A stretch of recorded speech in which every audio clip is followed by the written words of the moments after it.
Pergunte numa entrevista pessoal, quando você chegar do lado de lá, do rio, pergunte a Abraão. Pergunte a ele se o projeto Ismael foi bênção na vida dele. Você vai descobrir o rolo que tem até hoje, por causa de um atalho. É no caminho que a gente aprende a ter paciência, é no caminho que a gente conhece o percurso, é no caminho que a gente desenvolve a nossa fé, é no caminho que a gente fica mais sábio, é no caminho que os nossos cabelos se tornam brancos, mas a nossa sabedoria se manifesta pelas experiências negativas que tivemos. É no caminho que a gente conhece quem Deus é, não só o que Deus faz, mas quem Deus é. É no caminho que a gente aprende o segredo da confiança na palavra, porque todos podem nos deixar, mas a palavra vai permanecer para. Aleluia. Agora, pense nisso. Pense nisso. Quando você estuda o ministério de Jesus, e é por isso que eu pedi que você abrisse no capítulo 14 de Mateus, você vai ver que Deus faz um caminho com a sua igreja, um caminho com o seu povo. Lembra você ver? Versículo 3, vamos ver. Jesus, ouvindo isso, retirou-se dali num barco, da cidade num barco, para um lugar deserto à parte. Sabendo-o as multidões, vieram das cidades, seguindo-o por terra. Desembarcando, viu Jesus uma grande multidão, compadeceu-se delas e curou os seus enfermos. Era tarde. Vieram seus discípulos e disseram a Jesus: o lugar é deserto, a hora está adiantada. Despede, pois, agora as multidões, para que, indo pelas aldeias, comprem para si o que comer. Jesus, porém, lhes disse: não precisam retirar-se, vocês vão alimentá-los. Eles responderam: não temos nada. Temos aqui simplesmente 5 pães, 2 peixinhos, trazei-nos. Então ele disse: então, tendo mandado a multidão se assentar sobre a relva, tomando os 5 pães e os 2 peixes, erguendo os olhos ao céu, os abençoou. Depois, tendo partido os pães, deu aos discípulos e estes às multidões.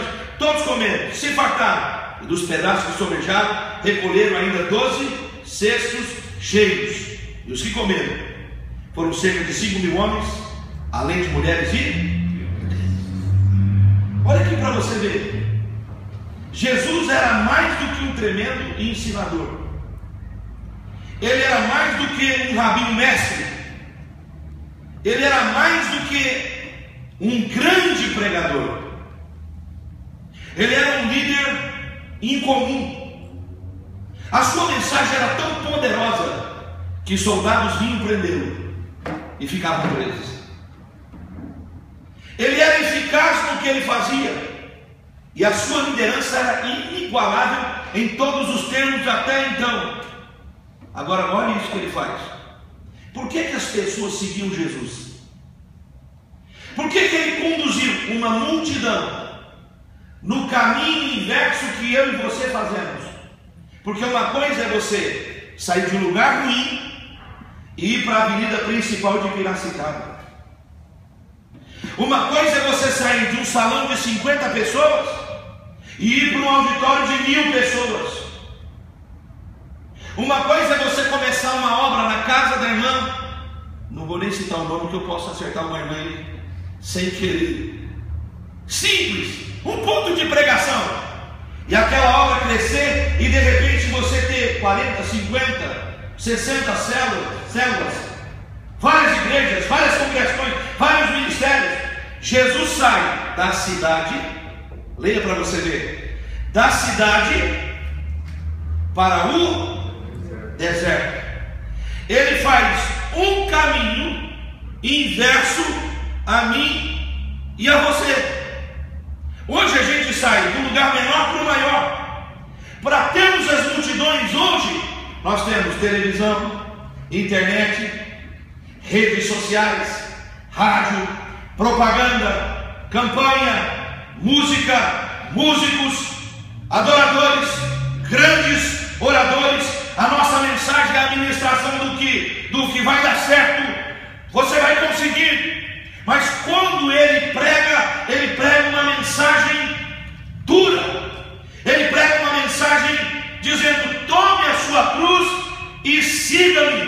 ele vai da cidade para o deserto. Por que ele faz esse caminho? O que ele quer ensinar para a gente? Olha, amados, Jesus falava com tal autoridade que as pessoas que ouviram eram os doutores da lei, os líderes judaicos, os judeus, os estrangeiros, os ricos, os pobres, crianças, velhos e mulheres que eram os párias da sociedade, estavam lá, doentes, prostitutas, ladrões, soldados, jovens, homens de negócios. Por que ele faz esse caminho inverso? Porque ele quer provar para mim, para você, mostrar para mim, para você, que a maneira de se alimentar a multidão não é a maneira que a gente está alimentando. Não é a maneira que nós estamos como pastores hoje tentando visualizar as situações espirituais. Eu falava antes para os nossos pastores que nós precisamos urgentemente sair do lugar raso e entrarmos no lugar mais profundo. Deus disse para o profeta lá em Ezequiel para ele medir do santuário, e ele saiu medindo, e a Bíblia diz que quando ele fez a primeira medida parou e as águas davam no tornozelo, e Deus falou muito claro no meu coração: vocês estão contentes com as águas dos tornozelos, vocês estão contentes com o que está acontecendo na periferia, e eu estou dizendo para vocês, existem águas mais profundas, existem experiências mais profundas com Deus, existem graças mais abundantes de Deus sendo derramadas na nossa vida, e nós precisamos mudar o nosso foco espiritual. O nosso crescimento não pode ser esse crescimento para mostrar para os outros que estamos sendo bem sucedidos ministerialmente. Tivemos agora a conferência de pastores lá na América, e eu fiquei impressionado com a ministração dos grandes pastores, falando de forma muito clara sobre a vida pessoal, a unção pessoal, falando muito claro sobre sua vida devocional, seu caráter, sua intimidade com Deus, seu primeiro pastoreio, sua casa, depois sua igreja, seu primeiro movimento, sua intimidade com Deus, não o seu movimento do púlpito, porque está havendo uma dualidade. Nós estamos valorizando o dom irrevogável de Deus e nos movendo no poder desse dom e esquecendo da nossa vida íntima, dos detalhes do primeiro amor, da nossa chamada. Nós não estamos trabalhando para os outros, nós trabalhamos com Deus e Deus trabalha conosco. Olha como Deus inverte o processo.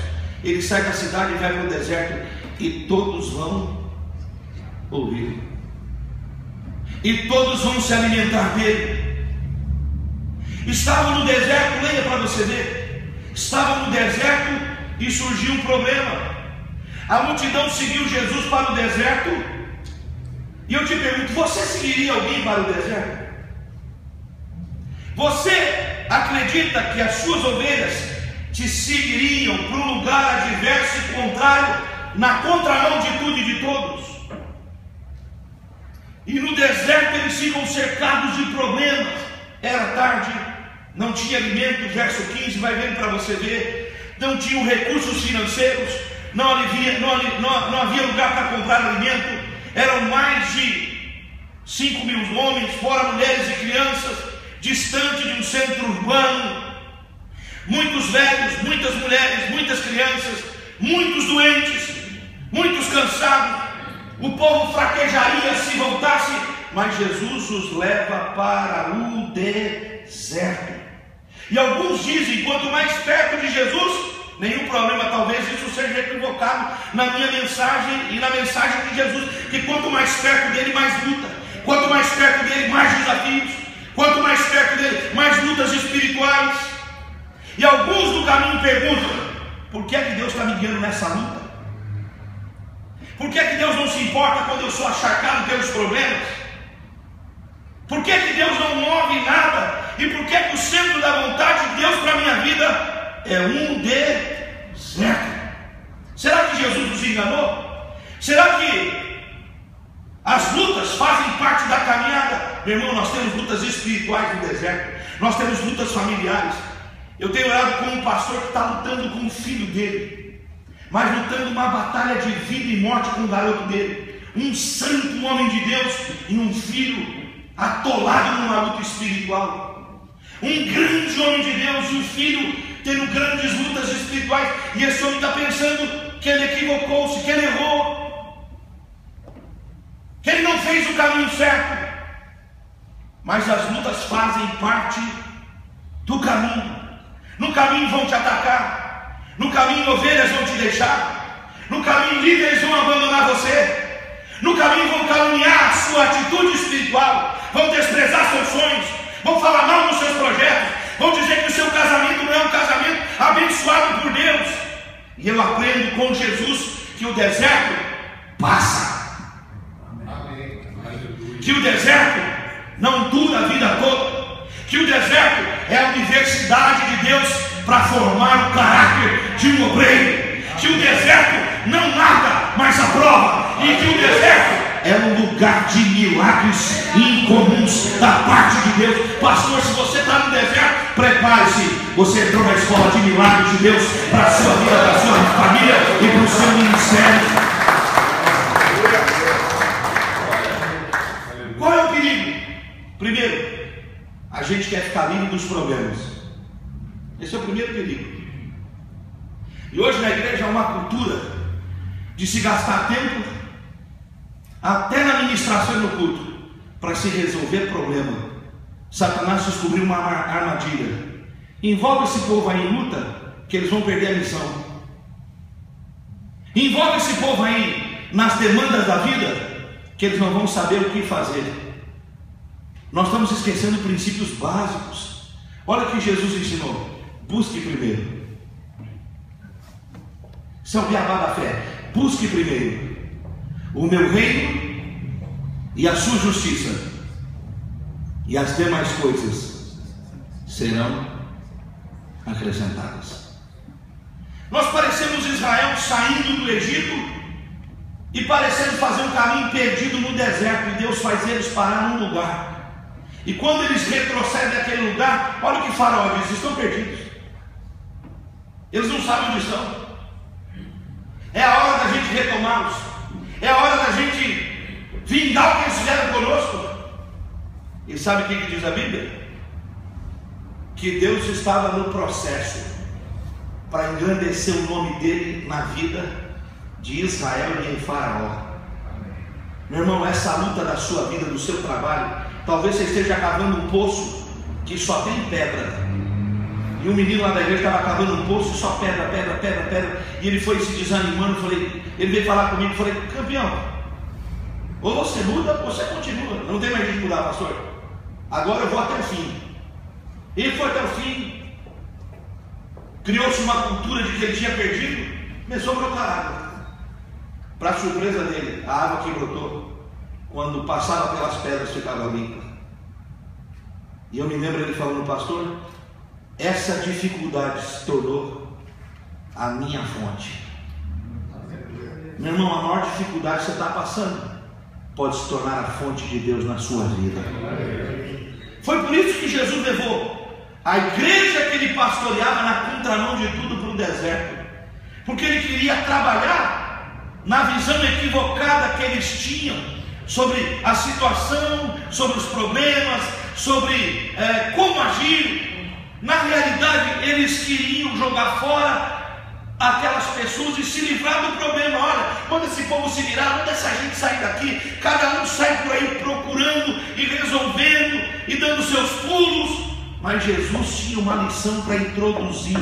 Jesus tinha uma metodologia para estabelecer. Jesus tinha uma dinâmica para deixar cravado no coração deles. E ele disse para eles: é nessa cultura equivocada que eu vou levantar vocês para alimentar as multidões. Meu irmão, Deus está te levantando para alimentar multidões. Aleluia. Deus está te levantando para alimentar lugares. A questão não é lugar, a questão é você.